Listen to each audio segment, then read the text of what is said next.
how should Christians look at the essence of Easter? That Christ came to die for my sins, and what else? Well, the whole essence of Easter is predicated on the fact that man sinned, and man didn't have the wherewithal to help himself from his sins. Man had everything. He had the knowledge to invent, innovate, create, but man didn't have the resources to cure the problem of sin. So God became a man in the person of Jesus Christ to die on behalf of man as a substitute.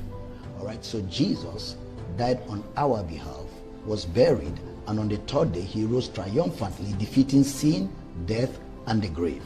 So every year, Christians all over the world and non-Christians alike stand still at the time of Easter to recognize that there was a time when the Savior of this world came into this world, died, rose again. And the Christian faith is predicated on those events, which begins with the incarnation, where God became a man.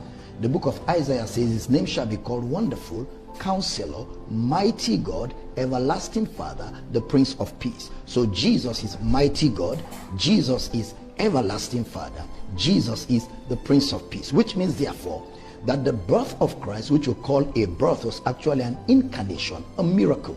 Because Mary said to the angel, how can these things be, seeing I know not a man?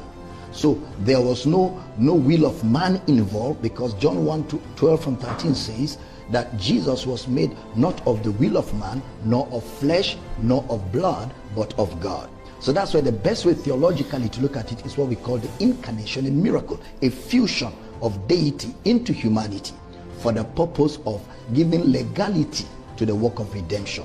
Man sinned, man died to save man from sin. That's the whole concept of the Easter. So it begins with the incarnation, the descent of God into humanity, the death of Jesus, his burial, and his resurrection, and consequently his ascension to the right hand of majesty on high. That's why that event sets the tone. It sets the foundation for all of Christian belief, all of Christian practice, and guarantees eternity